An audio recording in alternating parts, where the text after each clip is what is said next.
Rahayu semuanya.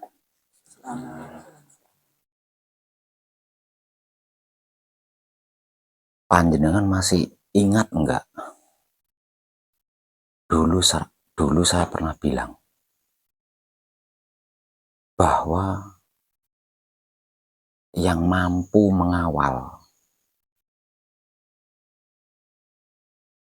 atau yang mampu menghalau tentang apa yang diramalkan oleh para ahli tentang dunia itu adalah putra kekudangannya Romo. Masih ingat enggak? Itu.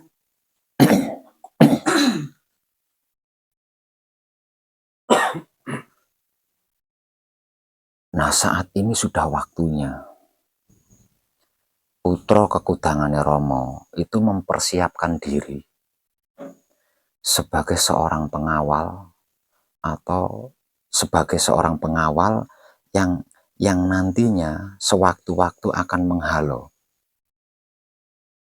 kejadian dampak dari terjadinya peradaban kehidupan manusia modern ke era digital.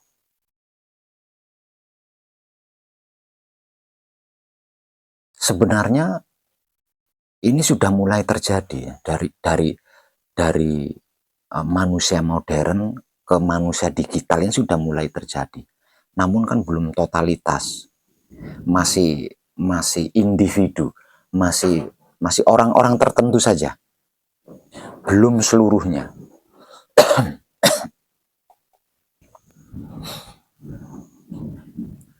Nah, pertanyaannya, putra kekudangannya Romo yang seperti apa? Putra kekudangannya Romo yang bagaimana? Putra kekudangannya Romo yang sudah berhasil. Berhasil apa? Berhasil menjadi dirinya sendiri secara dewasa, secara mandiri, secara merdeka. Yang secara simpel berhasil menguasai kehidupannya. Berhasil menentukan kehidupannya sesuai yang dimaui, sesuai yang disukai, sesuai yang diinginkan. Nah, putra kekudangannya Romo yang seperti itu.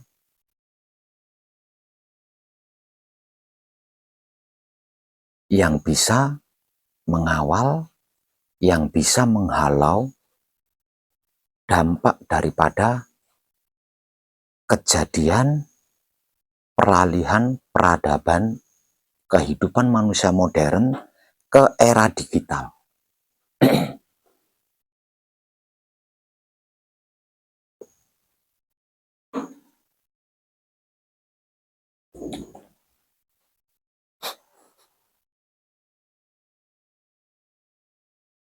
Saat ini sedang marak para ahli geologi menemukan bahwasannya ada lempengan bumi yang retak atau patah. Dan lempengan bumi yang retak atau yang patah ini ada di wilayah Jawa Barat.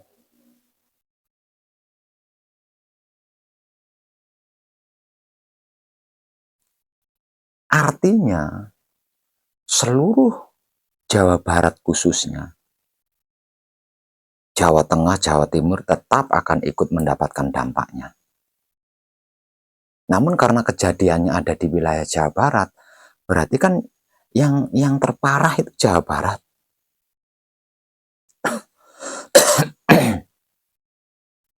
Mungkin lempengan bumi yang patah inilah yang akan digunakan oleh alam semesta melakukan pembersihan.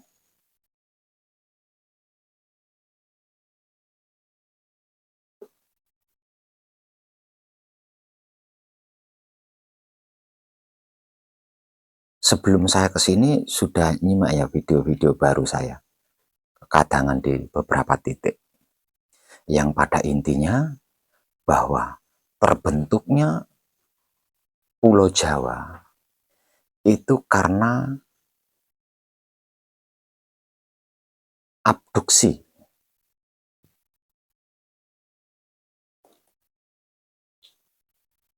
antara benua Sundaland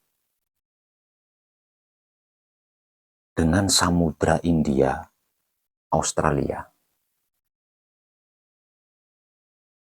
Seperti yang pernah saya sampaikan jauh-jauh hari sebelumnya tentang seperti apa dan bagaimana asal mulanya terjadinya Pulau Jawa sampai ke penyebutan orang Jawa.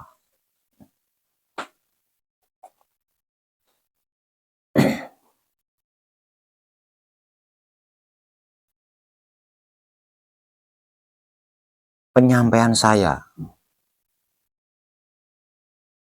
tentang pembentukan Pulau Jawa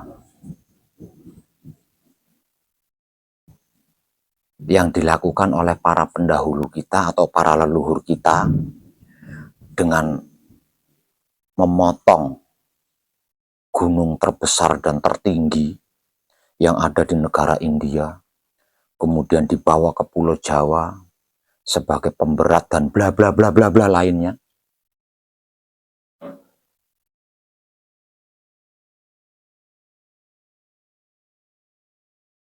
Misal ada yang menyatakan bahwa itu adalah mitos atau legenda. Oke. Mitos atau legenda. Oke.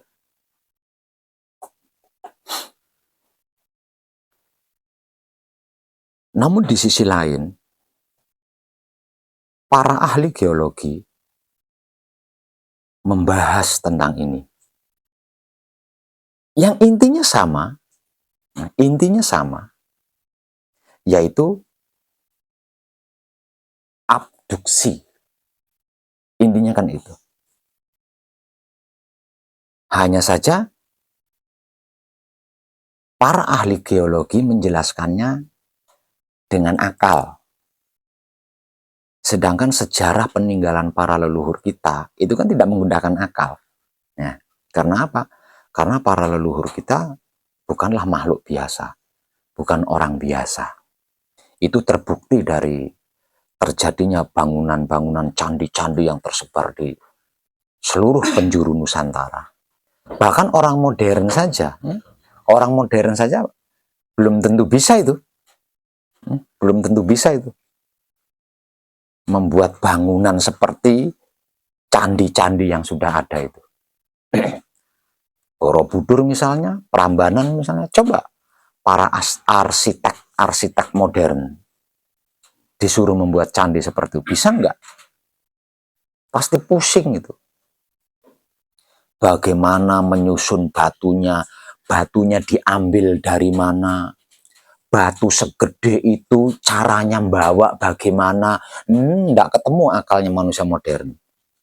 Lah dari sini saja kita sudah bisa mengambil kesimpulan bahwasanya para leluhur kita itu wow.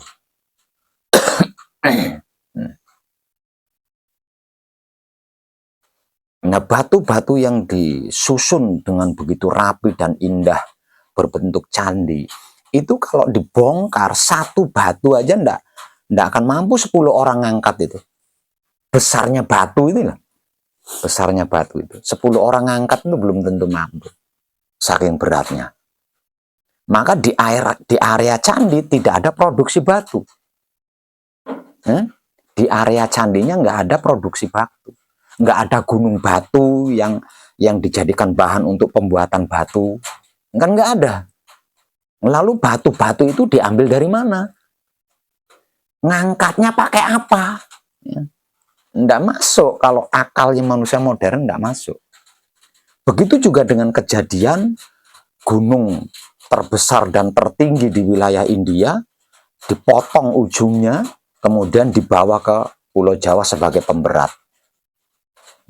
Nggak akan masuk akal pada otaknya manusia modern.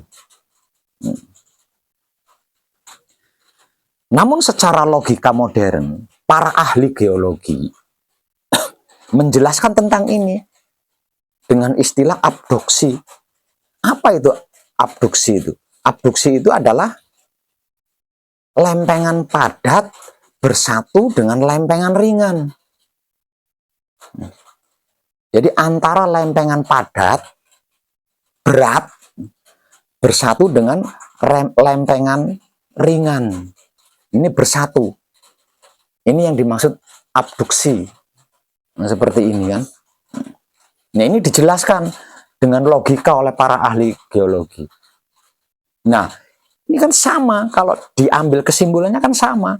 Yang dilakukan oleh para leluhur kita dulu, agar supaya Pulau Jawa ini tidak mengapung, tidak terombang-ambing, nah kan ditumpangi ini tadi. Artinya kan terjadi penumpukan. Penumpukan antara benda padat dan berat dengan benda ringan, gitu. Penumpukan. Nah, seperti ini. Nah, terbentuknya Pulau Jawa, kesimpulannya, terbentuknya Pulau Jawa itu akibat dari abduksi itu tadi. Dua lempengan, antara lempengan padat dan berat dengan lempengan ringan ini tadi. Nah, itu terbentuk. Nah, terbentuk seperti ini, sehingga terjadilah atau tersebutlah Pulau Jawa ini. Seiring berjalannya waktu, ini kan dalam pengawasan pendidikan geologi. Dunia ini kan jadi bahan pembelajarannya para ahli geologi kan. Artinya Pulau Jawa ini tidak lepas dari pengawasan para ahli geologi. Nah, saat-saat ini sedang marak bahwasanya para ahli geologi menemukan ada lempengan ini patah, retak. Lempengan ini patah. Lempengan yang dulunya menjadi asal mulanya terbentuknya Pulau Jawa itu loh, ini mengalami keretakan. Nah, keretakannya itu sangat luas dan panjang. Dan saat ini retak itu sudah patah, bukan retak lagi. Kalau dulu-dulunya kan masih retak, nah sekarang sudah patah. Nah, akibat patahnya ini kan terjadinya bencana alam di wilayah Jawa Barat. Nah, itu kan efek daripada patahnya ini tadi. Nah, sekarang patahnya itu sudah gantung gini. Sudah gantung seperti ini. Ini tinggal nunggu jeleknya aja. Nah, kalau yang ini sampai jatuh ke bawah, berarti ini kan jatuh bareng. Jadi terjadilah benturan dua kali kan. Satu kali, dua kali.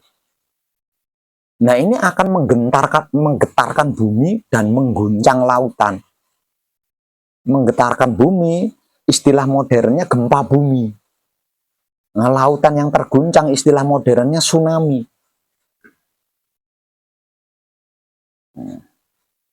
Jadi kalau nggak percaya ya nanya aja sama Google.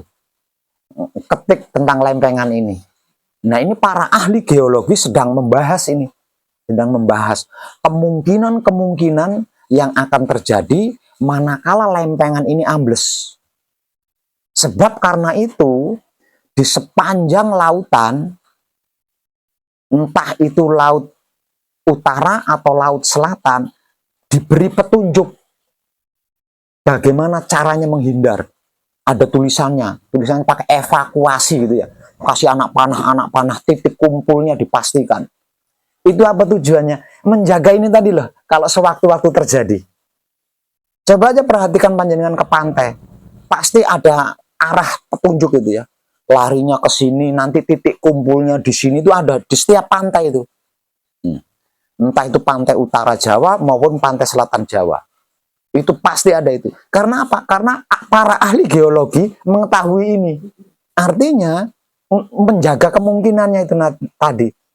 Nah, yang namanya orang panik kan, ya, orang panik kan sudah peteng kan pemikirannya.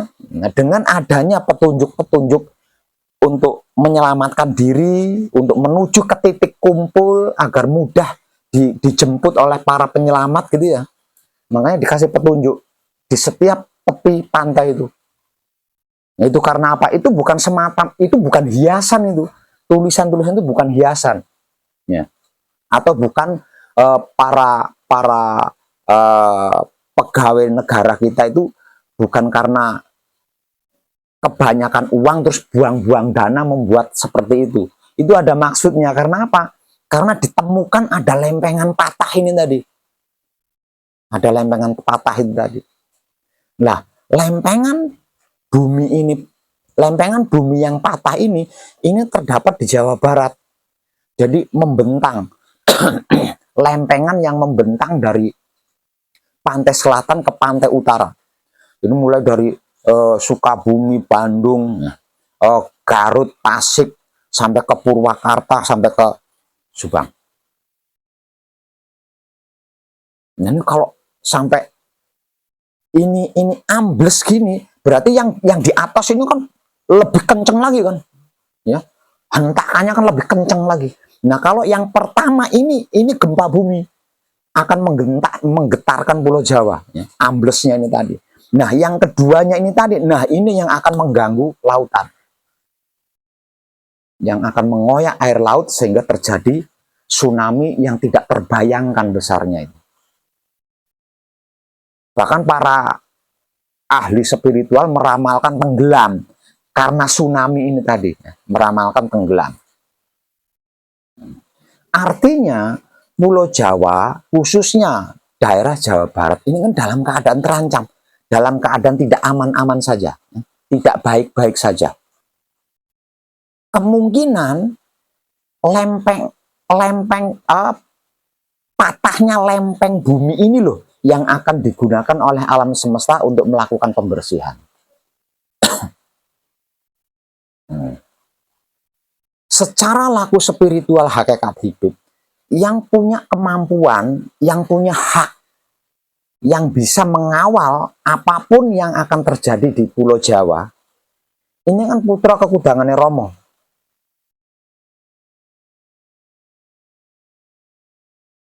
Jadi, di wilayah Jawa Barat, itu harus ada putra kekudangannya Romo yang sudah berhasil. Setidaknya satu orang.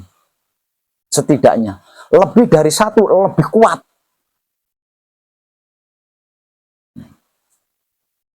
Abduksi ini bukan hanya ada di Jawa Barat. Di Jawa Tengah ada, di Jawa Timur ada.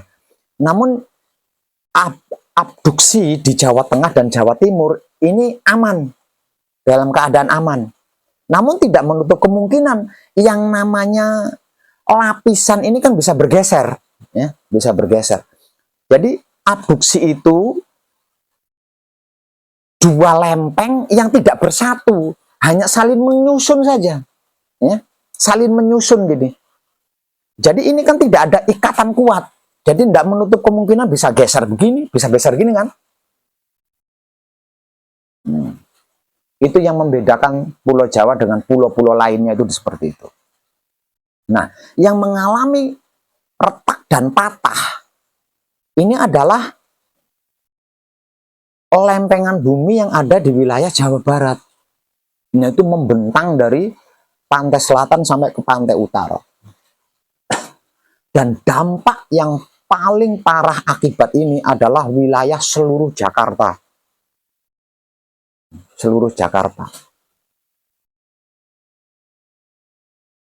Nah, ini yang bisa menghalau, yang bisa mengawal adalah putra kekudangannya Romo.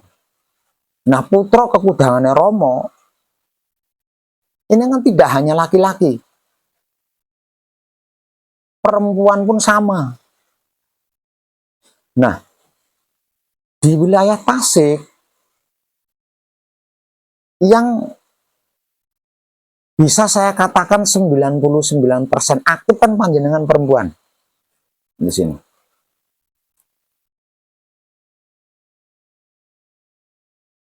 Jadi saya ingin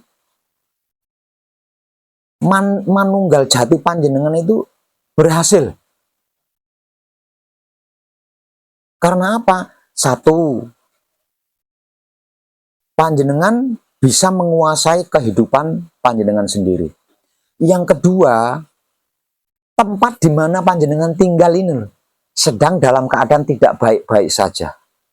Dan yang punya hak untuk itu adalah putra kekudangane Rama. Yang diberi tanggung jawab itu adalah putra kekudangane Rama.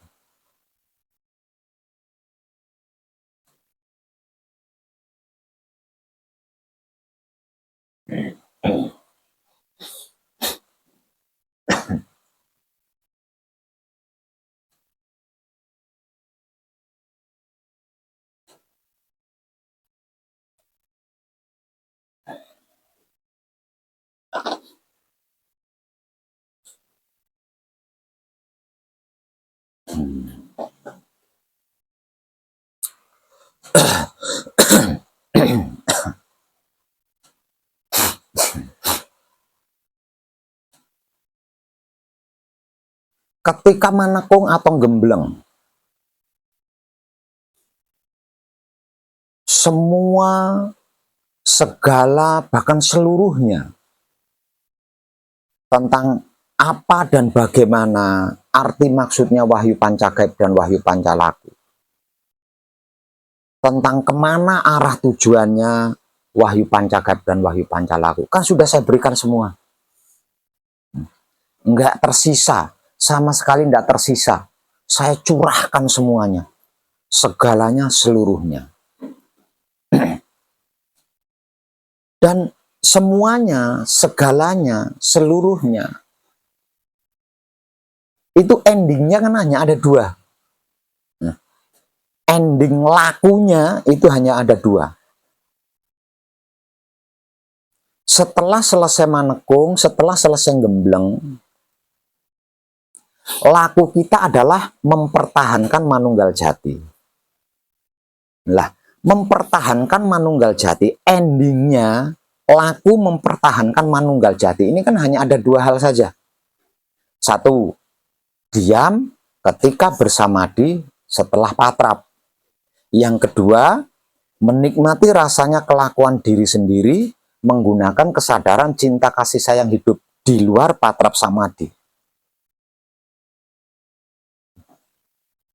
Kenapa saya hanya memberikan dua ending saja? Maka ilmu pengertiannya kan sebanyak itu. Ilmu pemahamannya sebanyak itu. Ilmu pengetahuannya sebanyak itu. Namun kenapa tekniknya, caranya kok hanya ada dua saja? Yaitu diam ketika bersamadi setelah patrap, di luar patrap samadi, menikmati rasanya kelakuan diri sendiri, menggunakan kesadaran cinta kasih sayang hidup. Karena dua cara inilah, atau dua teknik inilah, atau dua ending laku mempertahankan manunggal jati, inilah intinya. Intinya itu justru di situ. Diam ketika bersamadi setelah melakukan patrap. Arah tujuannya tak lain dan tak bukan agar supaya kesadaran kita itu mampu menyadari kemanunggalan jatian kita. Kesadaran cinta kasih sayang hidup itu belum cukup. Ya. Kesadaran cinta kasih sayang hidup ini belum cukup. Karena apa? Karena kesadaran cinta kasih sayang hidup ini harus digunakan. Gitu. Bukan hanya dimiliki, tapi harus digunakan. Digunakan untuk apa? Satu, digunakan untuk menyadari kemanunggalan jati. Yang kedua, digunakan untuk menguasai kehidupan. Karena kita sedang berada di dalam kehidupan. Bukan berada di akhirat, di surga, di neraka, di alam gaib, dan lain-lain sebagainya. Saat ini kita sedang berada di kehidupan. Maka kehidupan ini harus dikuasai. Karena kalau kehidupan ini tidak dikuasai, maka kita akan terbelenggu takdir, terbelenggu nasib. Dan yang namanya nasib, yang namanya takdir, ini belum tentu cocok sama kita. Belum tentu sesuai dengan kehendak kita. Dengan apa yang kita mau itu belum tentu cocok, belum tentu sesuai. Dan kita belum tentu menyukai. Nah, karena itu, kehidupan ini harus dikuasai. Agar supaya kehidupan seperti apa, kehidupan seperti bagaimana, itu kita bisa membuatnya, bisa menentukan sendiri, bisa memilih sendiri, bisa menciptakan sendiri. Nah, kesadaran cinta kasih sayang hidup ini digunakan untuk itu. Gitu. Jadi memiliki kesadaran cinta kasih sayang hidup itu belum cukup. Kalau kesadaran cinta kasih sayang hidup ini tidak digunakan, sedangkan menggunakan kesadaran cinta kasih sayang hidup ini hanya ada dua saja, yaitu yang saya motivasikan. Penggunaan kesadaran cinta kasih sayang hidup hanya ada dua caranya atau tekniknya. Yang pertama, kesadaran cinta kasih sayang hidup digunakan untuk diam ketika bersamadhi setelah patrap. Yang kedua, kesadaran cinta kasih sayang hidup ini digunakan untuk menikmati semua kelakuan hidup. Karena hanya dengan seperti itu, kita bisa ngerti, paham, tahu, dan hafal kehidupan kita sehari-hari. Nah, kalau kehidupan kita sehari-hari selama 24 jam full atau sehari semalam bisa hafal, berarti kan kehidupan ini terkuasai. Lah buktinya bisa hafal. Selama 24 jam atau sehari semalam, seluruh kehidupannya bisa hafal. Karena apa? Karena setiap kejadiannya dinikmati menggunakan kesadaran cinta kasih sayang hidup itu tadi. Sehingganya bisa menghafal. Nah, karena kehidupan 24 jam full atau kehidupan sehari semalam ini bisa hafal, berarti kan terkuasai.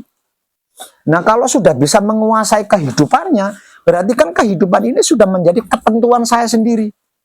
Artinya kita bisa menentukan kehidupan saya itu harus seperti apa. Saya inginnya kehidupan itu seperti apa. Kehidupan yang saya maui itu seperti apa. Tinggal ciptakan saja. Satu. Ketika kesadaran cinta kasih sayang hidup digunakan untuk diam. Sewaktu samadhi setelah melakukan patrap. Tujuannya apa? Tujuannya agar supaya kesadaran cinta kasih sayang hidup kita ini mampu atau bisa menyadari kemanunggalan jati. Jadi manunggal jati itu masih belum cukup kalau kesadarannya belum mampu menyadari. Jadi harus mampu, kesadaran cinta kasih sayang hidup kita itu harus punya kemampuan, harus bisa menyadari manunggal jatinya kita. Nah, kalau kita dalam keadaan manunggal jati, namun kita tidak merasa manunggal jati, tidak bisa menyadari manunggal jatinya. Untuk apa manunggal jati? Maka manunggal jati ini kan puncaknya ketinggian. Manunggal jati ini adalah puncak Telaga Tanjung, puncaknya ketinggian, itu manunggal jati. Artinya tidak ada yang lebih tinggi dari manunggal jati. Artinya manunggal jati ini tidak bisa diakal, itu tidak bisa. Karena saking luar biasanya. Namun untuk apa? Kalau tidak menyadari, kalau tidak bisa menyadari manunggal jati, kalau tidak merasa manunggal jati, tidak ubahnya seperti ikan di dalam air kan? Walaupun dia berenang di air, namun dia tidak merasa berada di dalam air. Sebab itu dia selalu haus untuk mencari makan. Padahal sedang berada di dalam air, sedang berenang di dalam air. Lah apa bedanya dengan manunggal jati yang tidak tersadari? Itulah arah tujuan kenapa diam ketika bersamadhi setelah melakukan patrap. Tujuannya agar supaya kesadaran cinta kasih sayang hidup kita itu mampu. Agar supaya kesadaran cinta kasih sayang hidup kita itu bisa menyadari situasi dan kondisi kita yang sudah dalam keadaan manunggal jati. Dengan menyadari keadaannya yang sudah manunggal jati, ini sudah tidak ada bedanya antara yang dimaksud Tuhan dengan makhluk, itu sudah nggak ada bedanya. Karena apa?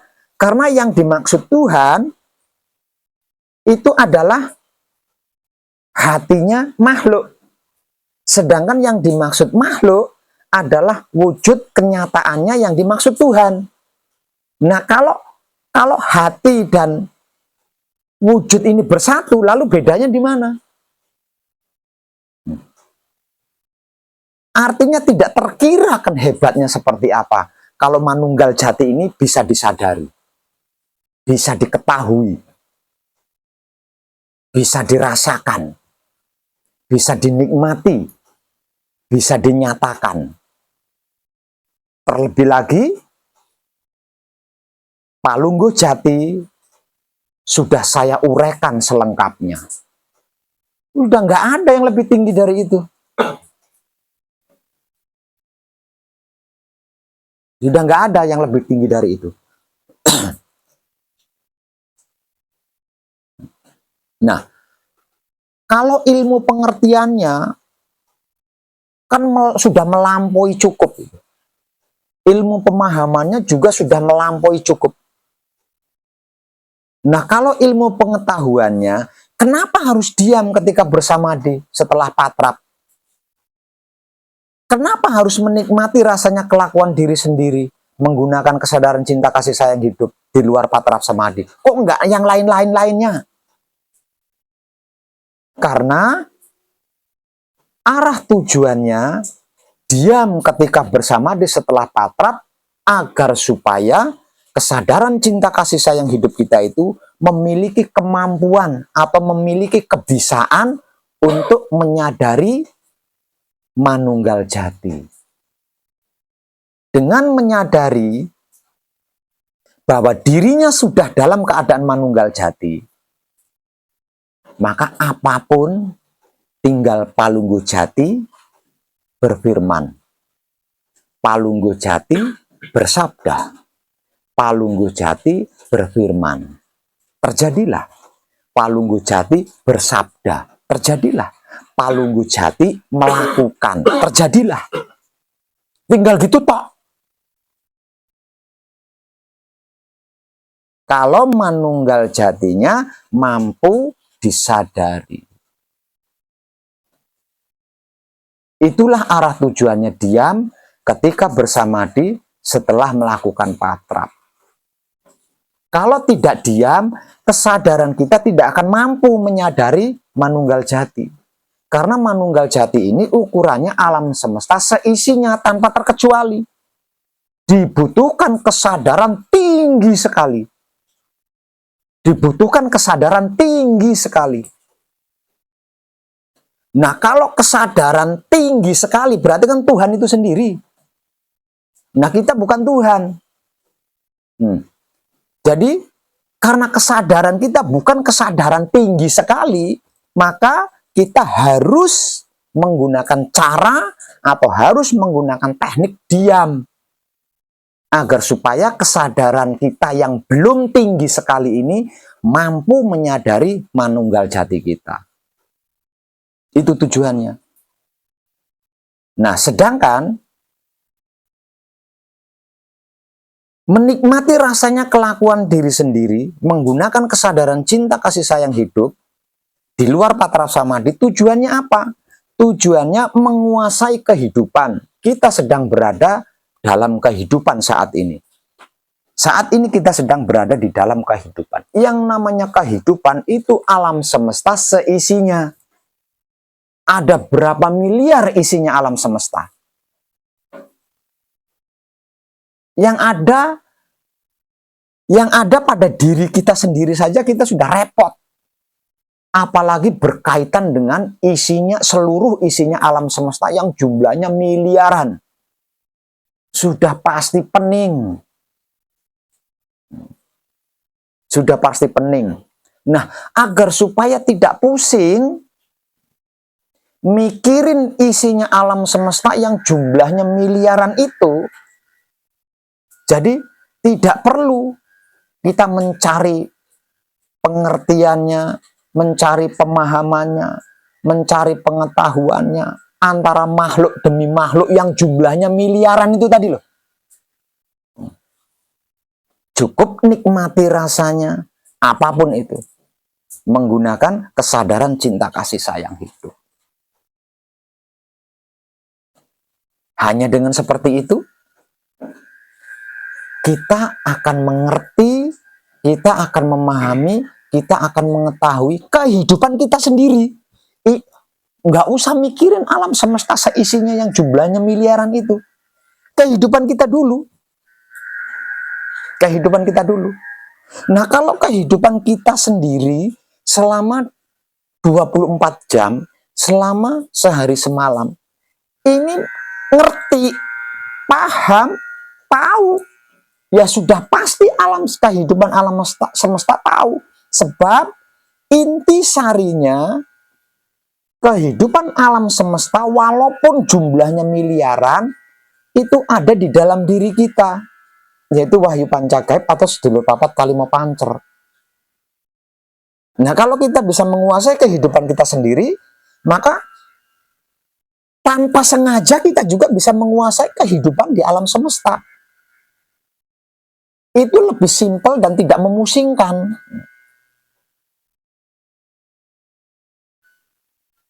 Nah, itu arah tujuannya sebenarnya seperti itu.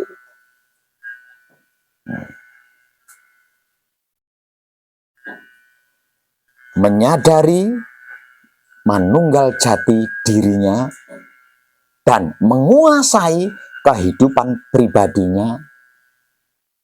Lah, ini yang dimaksud putra kekudangane Rama yang berhasil. Nah, putra kekudangane Rama yang menyadari manunggal jatinya dan menguasai kehidupan pribadinya. Inilah putra kekudangane Rama yang bisa mijilake Rama. Inilah putra kekudangane Rama yang bisa menyebar kesadaran cinta kasih sayang Gusti. Inilah putra kekudangane Rama yang bisa menyempurnakan sampurnaning patilan urip. Lalu jika sewaktu-waktu lempengan ini terjadi ambles, apa yang harus dilakukan? Pasti tahu. Apa yang harus dilakukan pasti tahu. Lawang lempengan yang ambles yang dimaksud tadi itu kan bagian dari dirinya sendiri. Bagian dari diri kita. Bagaimana mungkin kita tidak tahu? Pasti kita akan tahu apa yang harus dilakukan, apa yang harus diperbuat. Jadi tidak perlu pusing. Yang terpenting dan terutama, kita kesadaran cinta kasih sayang hidup kita ini mampu menyadari manunggal jatinya kita dan mampu menguasai kehidupan kita. Lah, kehidupan ini dialami oleh seluruh makhluk, bukan cuma manusia. Semua yang ada di dunia ini itu adalah berada di dalam kehidupan. Apapun itu, apapun yang ada di muka bumi ini, di bawah langit ini, berarti sedang berada di ranah kehidupan atau dimensi kehidupan. Semua mengalami sepanjang waktu itu. Selama sehari semalam, selama 24 jam full tanpa henti. Kita sedang berkehidupan, kita mengalami kehidupan ini. Kita berada di dalam kehidupan ini tanpa henti, tiada henti itu.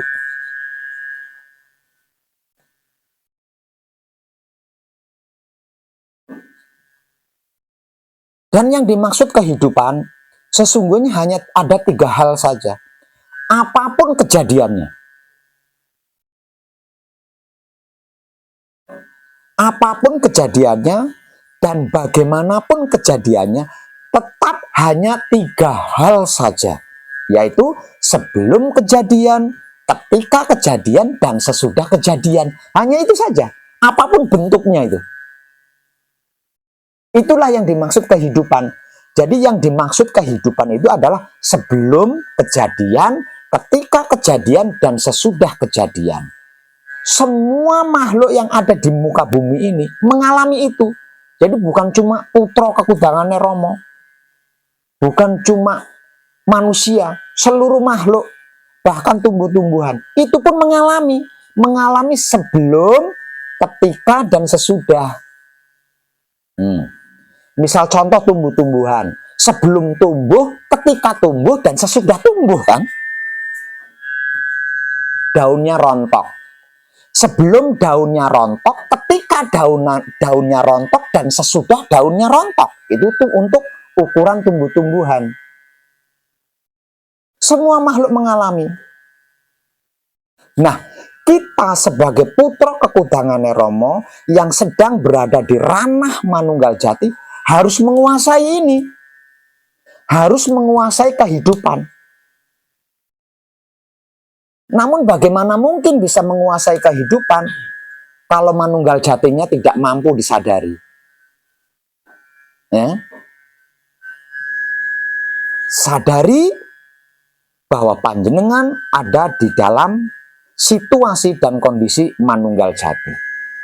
Kemudian kuasai kehidupanmu. Kuasai kehidupanmu sendiri agar supaya tidak ditentukan oleh nasib dan takdir serta malaikat.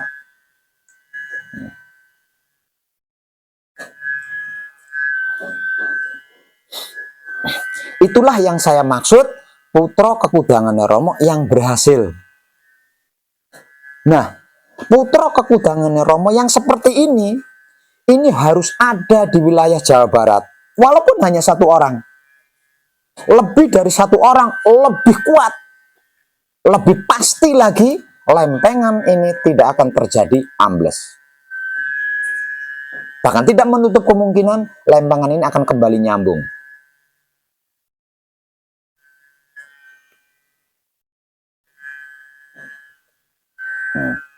Jadi jangan merasa karena panjenengan perempuan jadi tidak punya tanggung jawab ini. Di dalam laku spiritual hakikat hidup, atau di dalam laku manunggal, atau di dalam laku kunci, atau di dalam laku kumpul nunggal suci, nggak ada laki-laki perempuan itu nggak ada. Sama saja, sama-sama satrionya, sama-sama sejatinya. Artinya panjenengan juga punya tanggung jawab tentang ini. Jadi jangan sampai selama ini kita sudah berjuang, kaki jadi kepala, kepala jadi kaki, sehingga terbentuklah rumah seindah ini. Hanya karena lempengan ini jadi hancur. Jangan sampai itu terjadi. Maka segeralah sadari manunggal jatimu dan kuasai kehidupanmu. Setiap saat sepanjang waktu panjenengan mengalami, sebelum kejadian, ketika kejadian, sesudah kejadian, ini selalu mengalami. Bahkan ketika panjenengan tidur, ini tetap berjalan. Hukum alam ini tetap berjalan. Bahkan ketika panjenengan sedang tidur, yaitu sebelum tidur, ketika tidur, sesudah tidur. Berarti dalam keadaan tidur pun hukum alam ini tetap berjalan kan? Kehidupan ini tetap terjadi kan, walaupun sedang tidur.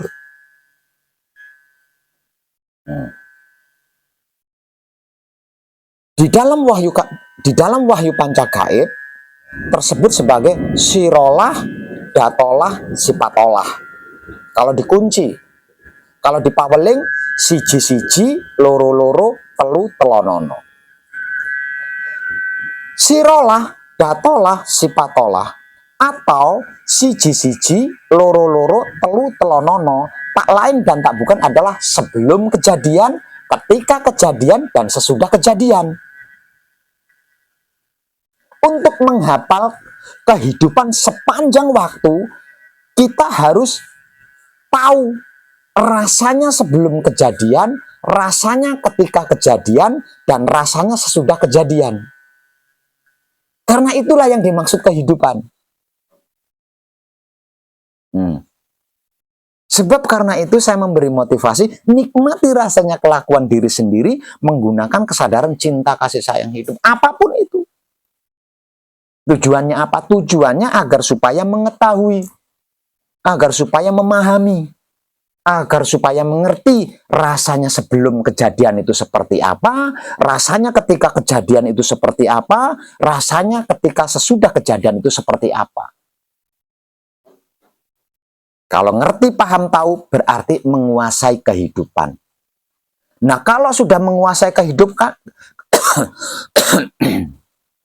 lah kalau sudah menguasai kehidupan, ya tentukan sendiri kehidupan seperti apa yang kau mau. Kehidupan seperti apa yang kau inginkan. Yang sesuai dengan yang kau butuhkan, kehidupan seperti apa. Ciptakan, buat. Dan ketika menciptakan kehidupan yang dimaui sendiri, ini akan menyebar ke kehidupan orang lain, akan menggugah kehidupan orang-orang lain, akan menggugah kesadaran, akan menggugah kehidupan makhluk-makhluk lain. Nah, di sini yang dimaksud menebar kesadaran cinta kasih sayang hidup itu di situ.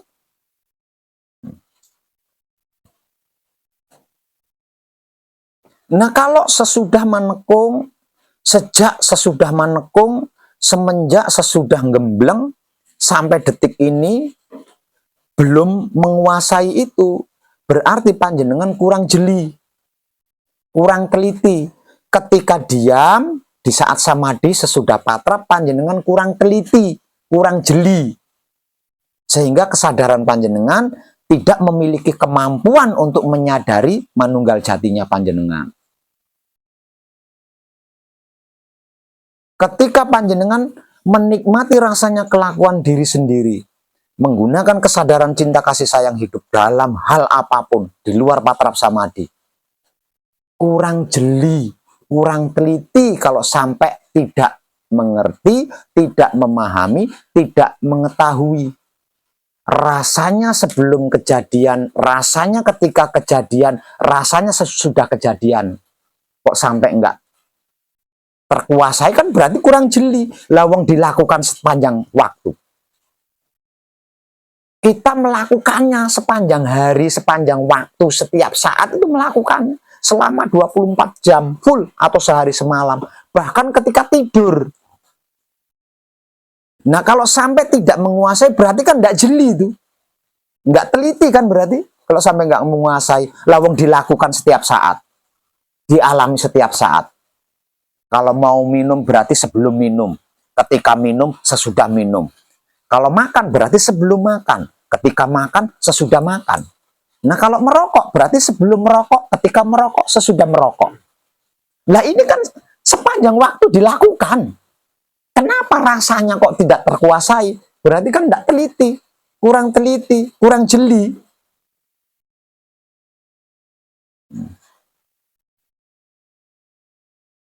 Jadi harus lebih ditekankan lagi agar supaya segera bisa melakukan tugas.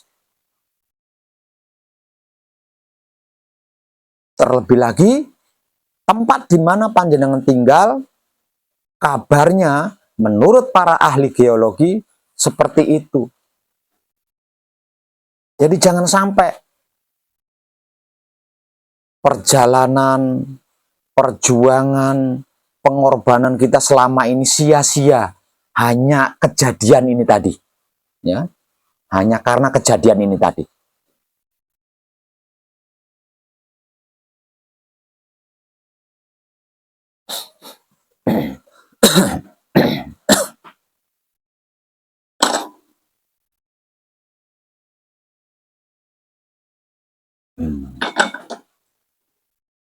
Sirolah atau siji-siji itu sebelum kejadian.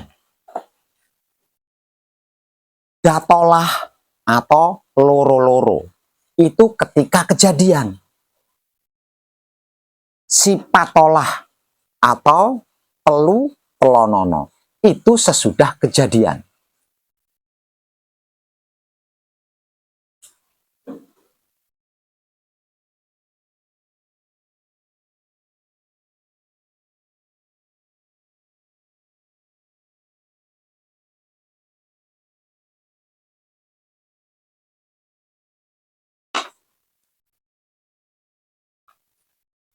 Kalau tidak segera, untuk apa kita manunggal jati? Kalau hanya sebatas tenang, kalau hanya sebatas bahagia, usahanya lancar. Untuk apa kalau hanya sebatas itu? Sedangkan kehidupan kita masih ditentukan oleh nasib. Kehidupan kita masih ditentukan oleh takdir. Bahkan kematian kita itu masih ditentukan oleh malaikat. Untuk apa manunggal jati? Lalu manunggal jati melampaui semua itu.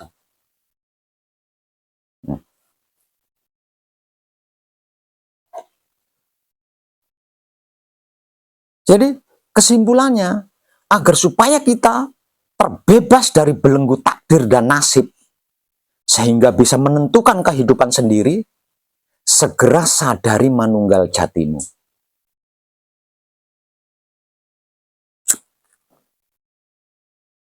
Supaya panjenengan bisa menyadari, tidak seperti ikan yang sedang berenang di dalam air itu tadi loh.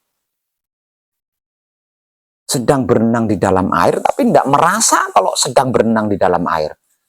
Ngertinya dia sedang terbang.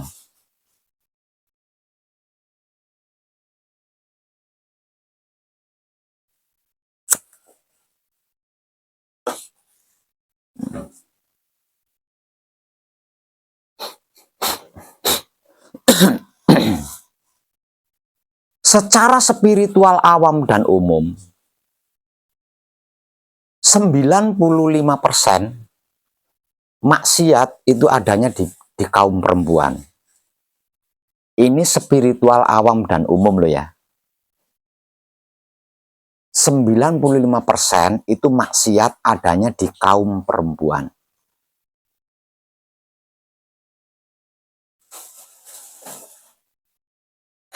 Artinya, kalau ada kaum perempuan yang bisa menjaga kebersihan otak atau pikirannya, yang berarti tidak berprasangka buruk, tidak berpikir jelek, berpikir jahat, berpikir negatif, itu maksudnya ya.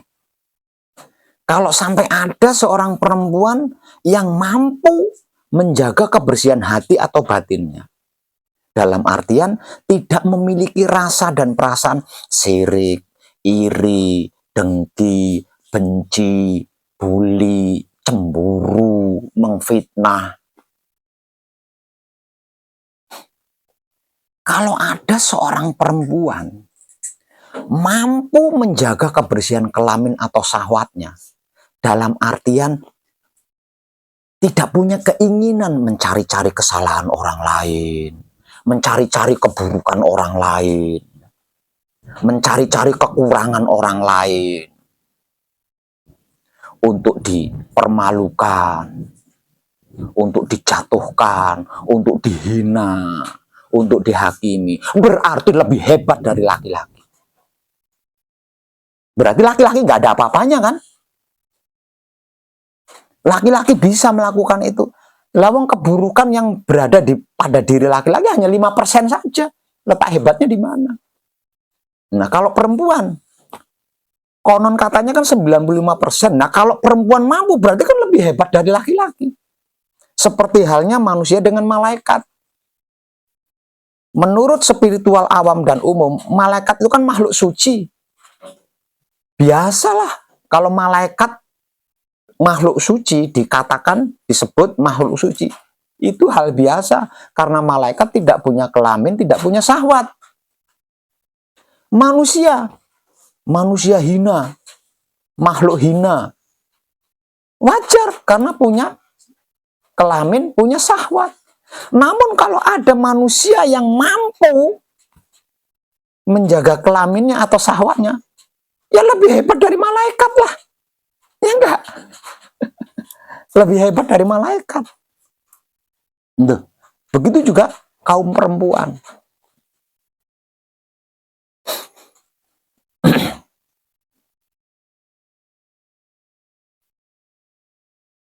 Nah, malam ini saya datang ke wilayah Tasik.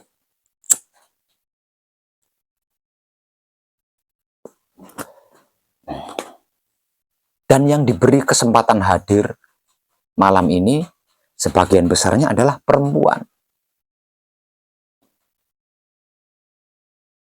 Artinya panjenengan benar-benar dipilih sebagai Sri Kandi. Maka segeralah sadari manunggal jatimu agar supaya bisa menguasai kehidupanmu. Dengan begitu, panjenengan bisa menunaikan tugas, yaitu menjaga, merawat, mengelola, dan menyempurnakan alam semesta. Terlebih lagi, para ahli geologi memberikan informasi sengeri itu. Itu kan masuk akal. Nah, kalau apa namanya, karena dari para ahli geologi kan ada sekolahannya, ada pelajaran, kan masuk akal. Nah itu udah. Kalau saya menggunakan istilah para leluhur yang motong gunung, ya nggak masuk akal karena nggak ada sekolahannya kan. Nah, itu sama saja. Udah lu kan sama saja itu.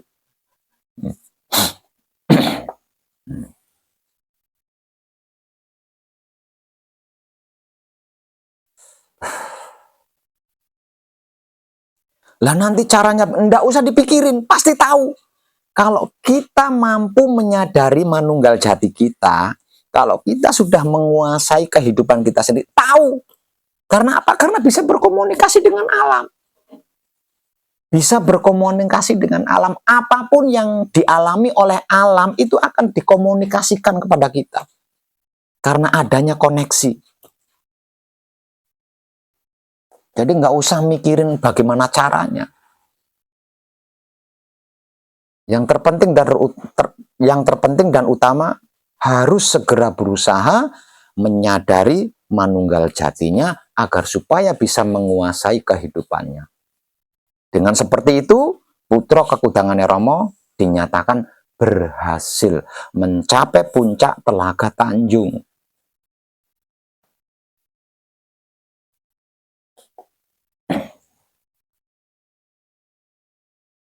Paham gak?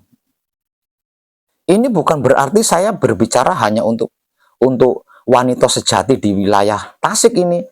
Nanti panjenengan, wah berarti saya nggak ikut ya Pak Web. Jangan macam-macam namanya.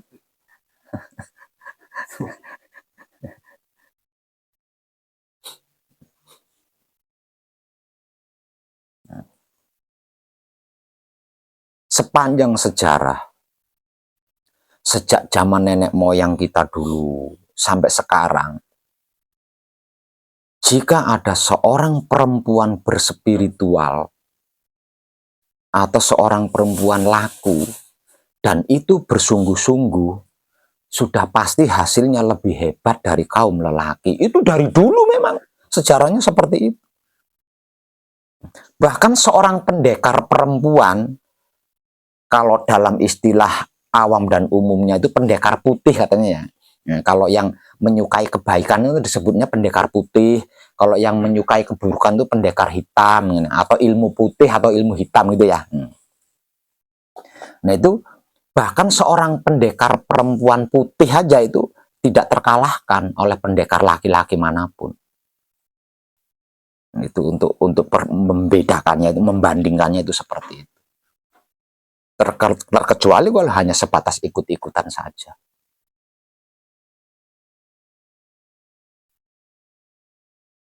Sebab karena itu, setiap kali ada seorang perempuan datang ke pesanggrahan saya, menyatakan ikut mengkaji diri bersama saya, itu saya ternyuh. Saya salut banget gitu loh, saya salut banget. Karena bertahun-tahun kan saya didogma bahwa keburukan itu sebagian besar adanya di perempuan. Makanya sampai 95% itu tadi. Maksudnya itu datangnya dari seorang perempuan gitu loh, maksudnya itu. Seperti itu. Kok sampai ada yang bahkan saya senengnya itu wow. Nah, di wilayah Tasik, Ciamis khususnya di Jawa Barat ada panjenengan. Ada panjenengan. Jadi buktikan kalau panjenengan adalah putra Kekudangan Romo yang sudah manunggal jati. Kepada apa? Kepada alam semesta panjenengan sendiri. Kepada alam semesta panjenengan sendiri.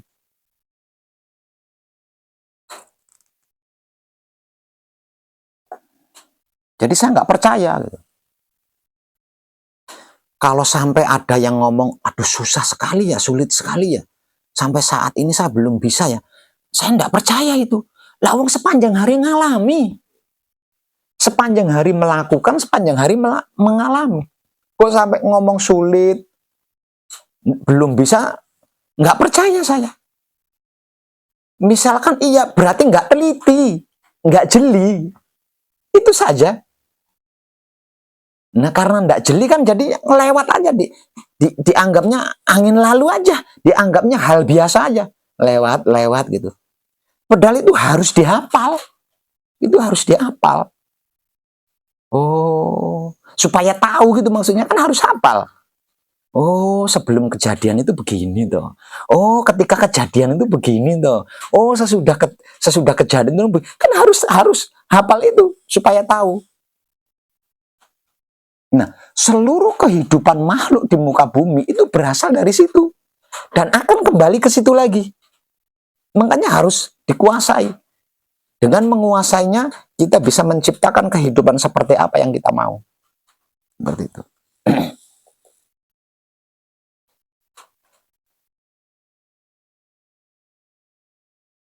Kehidupan ditentukan oleh takdir. Ditentukan oleh nasib. Itu kan makan hati, teh.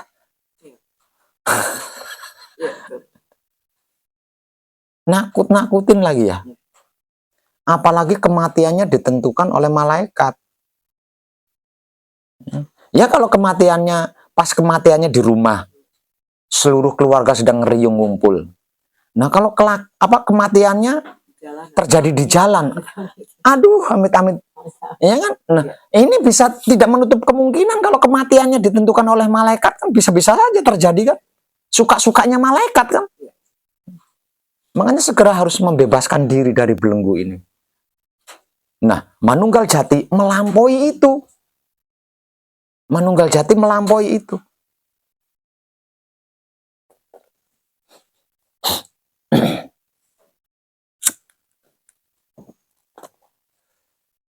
Artinya putra kekudangannya Roma yang sudah Manunggal Jati bisa di situ, bisa, bisa menciptakan kehidupannya sendiri seperti apa dan bagaimana cocoknya yang dimaui, yang diinginkan. Bisa menentukan kehidupannya sendiri, bahkan bisa menentukan kematiannya sendiri. Mau mati kapan bisa. Mau hidup sampai kapan bisa. Dengan Manunggal Jati itu bisa. Sebab karena itu pentingnya menguasai, pentingnya menyadari Manunggal Jati, pentingnya menguasai kehidupan itu di situ. Supaya kita benar-benar merdeka, terbebas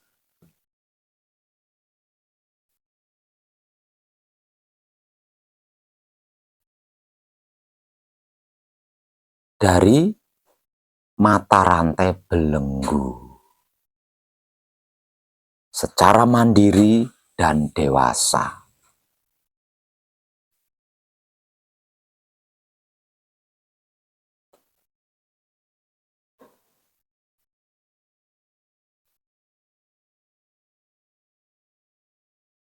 Oke, Ibu Dede.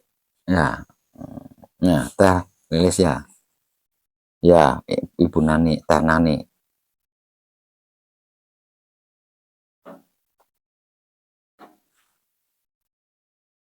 Usah kau pedulikan suamimu yang tidak punya waktu untuk berspiritual. Karena mungkin merasa bertanggung jawab menafkahi anak istrinya, sehingga tidak ada waktu untuk berspiritual. Nah, panjenengan sebagai istrinya yang mempunyai kesempatan untuk berspiritual, jangan tanggung-tanggung. Jika perlu, surga nerakanya suami panjenengan yang menentukan. Itu baru satrio kan? Baru wanita sejati. Yang seharusnya surga nerakanya istri ditentukan oleh suaminya, ya berbalik. Surganya seorang suami ditentukan oleh istrinya. Wah, apa nggak hebat tuh? Jadi jangan tanggung-tanggung. Ah, kalian.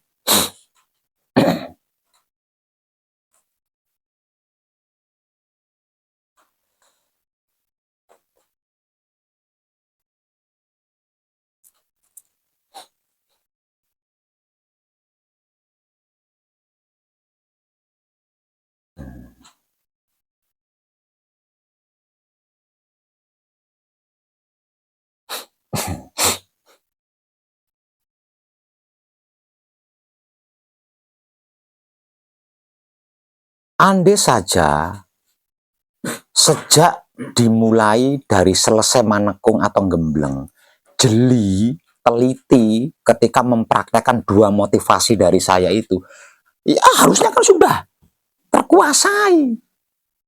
Udah lama. Ada Lilis gembleng, selesai gembleng sampai sekarang udah berapa bulan tuh? Harusnya kan sudah terkuasai. Kenapa masih belum terkuasai? Berarti kan nggak jeli di situ. Asal praktek aja. Apa kata yang di atas saja gitu mungkin prakteknya. Nggak dihayati, nggak jeli lah, nggak teliti di situ. Sehingga kelewat aja. Gimana itu?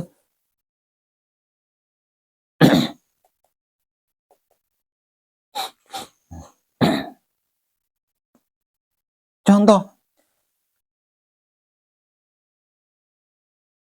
hiburan kita ketika mau makan, ini hiburan loh ya, hiburan kita ketika hendak makan. Sebelum makan kan disempurnakan. Nah sebelum makan kan berarti sebelum kejadian kan? Masa nggak tahu rasanya? Ketika makan, dinikmati rasanya. Kelakuan diri yang sedang makan ini loh dinikmati rasanya. Nah itu kan kejadian. Ketika kejadian, masa masih belum tahu juga, belum hafal juga rasanya? Setelah makan, disyukuri, diucapi terima kasih. Nah itu kan sesudah kejadian. Masa iya tidak hafal juga? Itu kan tiap sepanjang waktu kan dialami. Minum, ya kan? Mau ngerokok, disempurnakan dulu. Itu kan sebelum kejadian. Nah kalau asal, wahai rokok, engkau berasal, berarti asal. Kalau sampai nggak tahu rasanya, berarti kan asal itu. Itu kan bahasa lidah, bukan bahasa jiwa kan. Lah buktinya nggak tahu rasanya. Nah ketika merokok, rasanya kelakuan diri yang sedang merokok dinikmati menggunakan kesadaran cinta kasih sayang hidup. Kok sampai ndak hafal lah, terus yang dinikmati apa itu? Ya, harusnya kan hafal rasanya kejadian itu.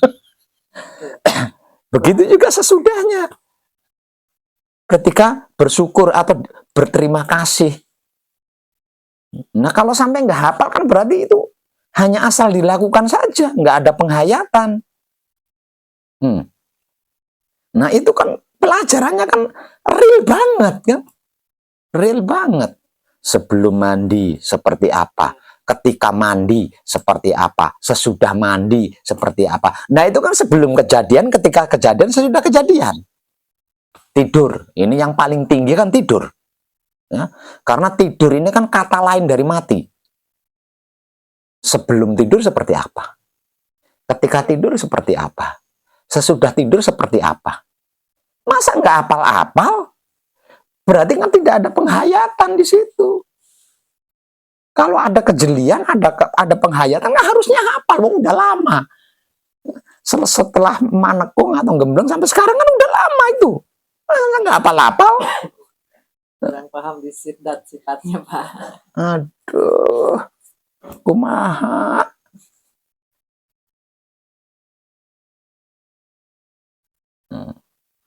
Oke, tenan nih.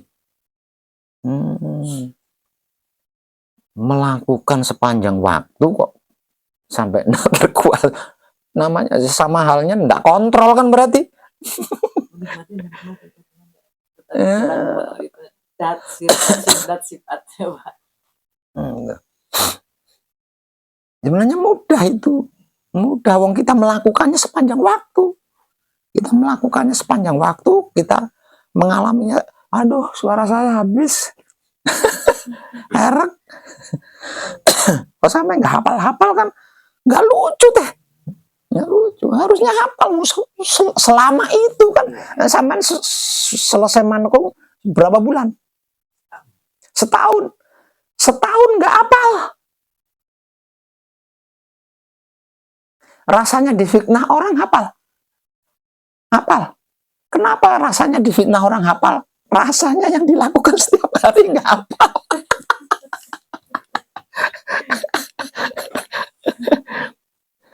Difitnah orang itu kan hanya sekali-kali waktu kan ya. Belum tentu setahun sekali itu ada yang mitnah kita kan belum tentu. Kenapa bisa hafal rasanya? Ini yang setiap hari sepanjang hari dilakukan di alim, nggak hafal-hafal kan? Nggak lucu teh nani. Aduh, bagaimana kepribet? Maneh teh.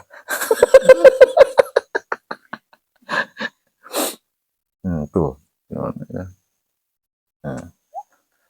Sebelum makan, makanannya disempurnakan dulu. Itu kan sebelum kejadian, itu kan sir. Itu kan sirolah. Itu kan siji-siji itu. Masa nggak hafal-hafal? Ketika makan, dinikmati rasanya menggunakan kesadaran cinta kasih sayang hidup. Itu kan datolah, itu kan loro-loro. Masa nggak hafal juga? Sesudah makan bersyukur, diterima kasihi. Nah itu kan sifat olah. Itu kan telonono. Sesudah kejadian.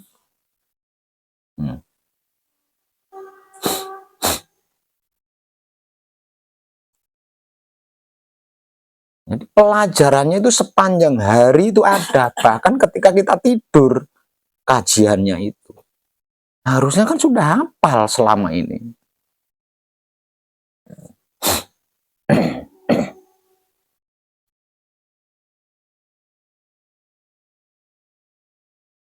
Ketika patrap samadhi, manunggal jati, diam di ranah samadinya,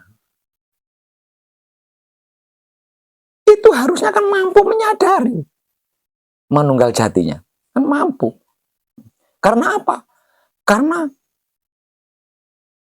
wahyu pancalaku atau iman yang menjadi sikap dan sifatnya wahyu pancagaib itu jelas banget. Leburing kawula Gusti. Mungkin jelas sekali. Paham lebur nggak? Berarti sudah nggak ada apa-apa. Sudah nggak ada apa-apa, apa-apa nggak ada. Kecuali aku dan dia. Kenapa kok sampai nggak mampu menyadari? Berarti diamnya ketika bersamadhi nggak jeli. Asal diam aja. Asal diam aja. Wes pokoknya diam, wes pikiran mau ke sana, pokoknya saya diam aja. Nggak begitu. Kalau asal diam seperti itu ya orang awam aja bisa. Orang awam aja bisa. Ini bukan sembarang diam. Diamnya karena ada sikap kita yang menyatakan leburing kawula Gusti. Itu kan sikap kita. Nah, sikap kita menyatakan dengan tegas itu leburing kawula Gusti. Artinya mengakui bahwa semuanya itu lebur. Nah, intinya kan kawula Gusti. Sedulur papat kali mau pancer itu kan inti sarinya alam semesta. Nah, itu lebur. Berarti semuanya juga ikut melebur kan? Ikut nggak ada kan? Tinggal aku dan dia dan aku. Kok sampai nggak mampu menyadari kan berarti diamnya asal diam itu.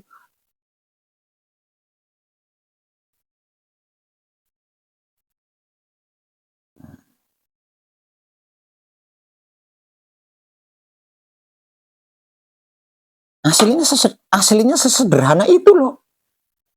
Karena tidak ada kejelian, tidak ada ketelitian, tidak ada penghayatan, lolos dah kelewat terus. Walaupun kelewat, tetap kita ngulang lagi ke situ tuh. Lewat lagi, ngulang lagi, lewat lagi. Sebelum kejadian, ketika kejadian, sesudah kejadian. Nggak hafal, ngulang lagi. Sebelum, terus sepanjang hari itu.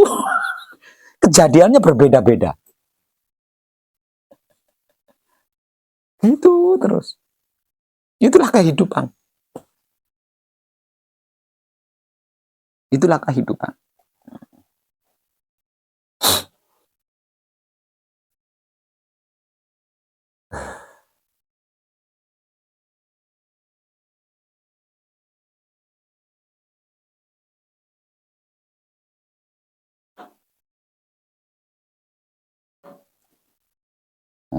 Itu sebenarnya ada 4.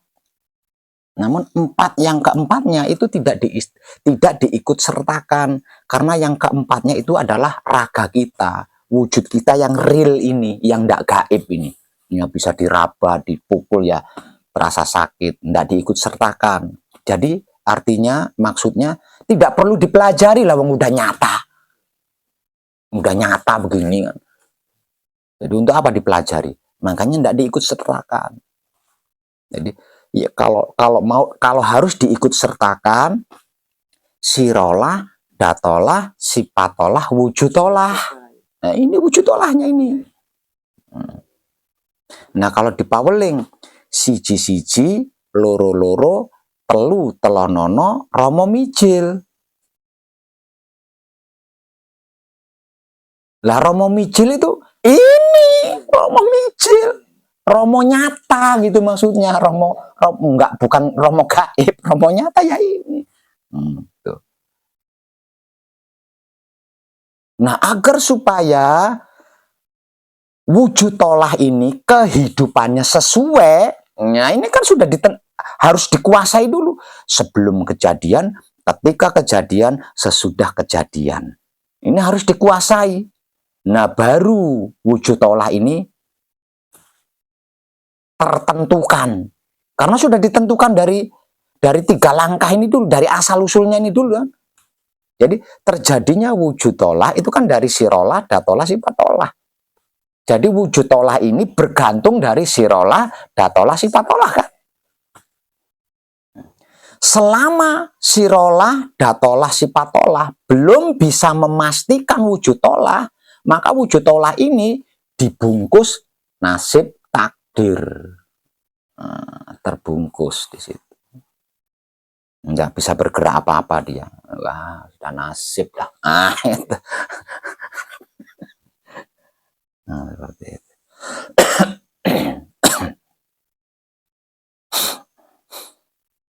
Eman-eman manunggal jatinya. Manunggal jati melampaui apapun. Manunggal jati itu puncaknya ketinggian. Manunggal jati itu puncak Telaga Tanjung. Waduh, eman-eman sekali kan. Kalau tidak segera terkuasai. Karena apa? Karena kalau tidak segera terkuasai, ya itu tadi. Dirantai sama nasib, dibelenggu sama takdir. Diintip sama malaikat lagi. Dodoh sudah. Di mana saja. Amit-amit.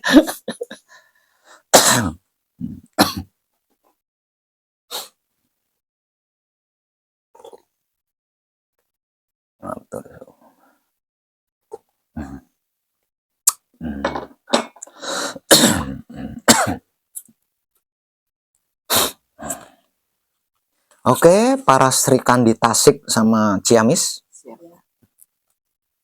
Oh, terhitung satrionya juga ini.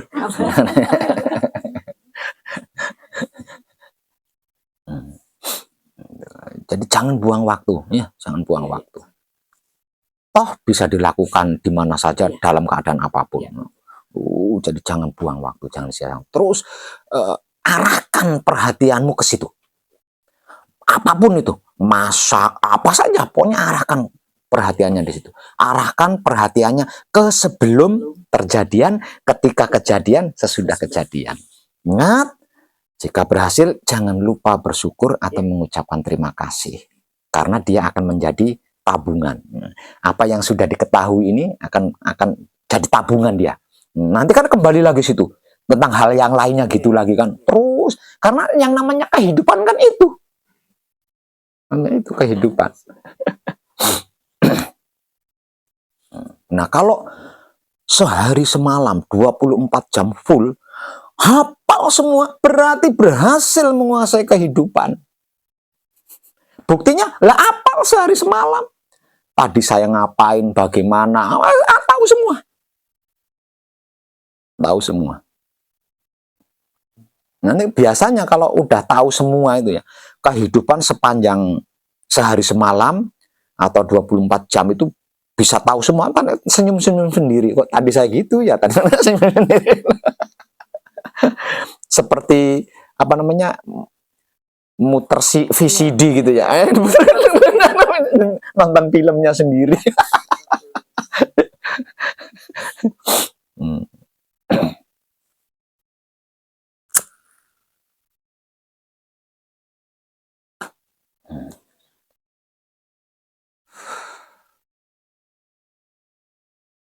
Besok pagi saya akan melanjutkan perjalanan ke Bandung.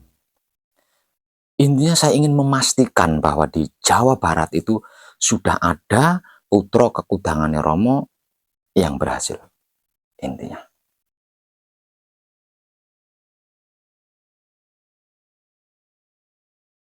Karena saya gusar menerima informasi dari para ahli geologi itu. Gusar saya. Aduh, maka di Jawa Barat bangunan-bangunan indah banyaknya. Orang-orang beriman juga banyak, orang-orang baik juga banyak di wilayah Jawa Barat. Kalau sampai ini terjadi, sia-sia semua. Semua akan tersakiti karena mengalami luka. Saya harus berbuat sesuatu. Sebab karena itu, saya sampai rela meninggalkan pesanggrahan, melakukan perjalanan ke wilayah Jawa Barat untuk itu. Nah, panjenengan yang saya datangi, panjenengan yang punya kesempatan untuk bisa bertemu, lebih dipersungguh lagi. Lebih dipersungguh lagi.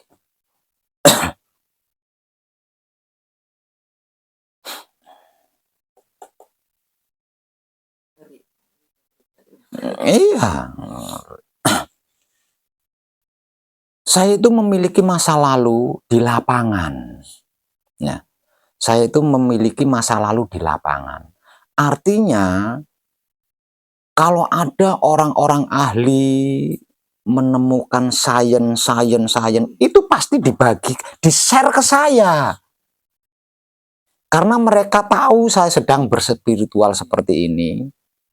Dan mereka kenal saya kenal mereka, mereka mendapat pengetahuan baru, kan di-share ke saya. Nah, saya yang menerima bagiannya kan, aduh, kumaha iya.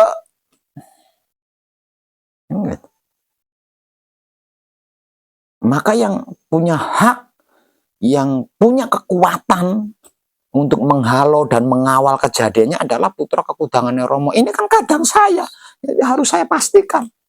Harus saya pastikan itu.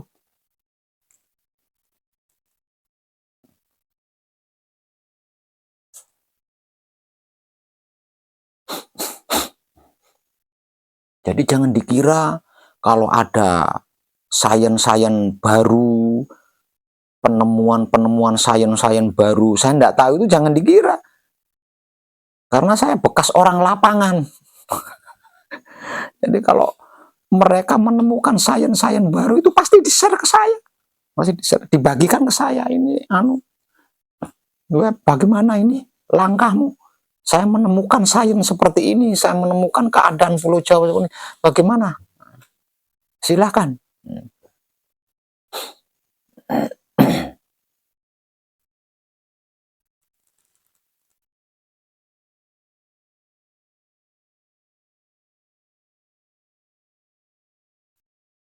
Paham, Pak? Nah, Ibu Dede paham? Tenani paham, Telilis paham? Kalau sudah paham, mari kita praktek bersama. Walaupun saya sudah ahli di sini, saya tetap praktek di sini. Walaupun saya sudah ahli, saya tidak berhenti. Karena kehidupan saya masih berjalan. Bagaimana saya berhenti? Nah, karena kehidupan saya masih berjalan, saya masih melakukan terus. Nah, kalau sudah ngerti, paham, tahu apa yang saya maksud, maka kadangan kita malam ini cukup, nggih. Terima kasih dan tercerahkan kita semuanya.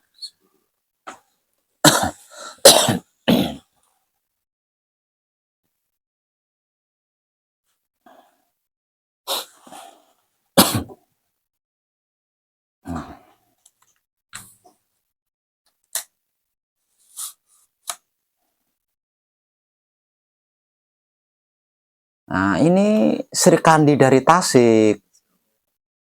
Wanita sejati-sejatine wanita. Tasik.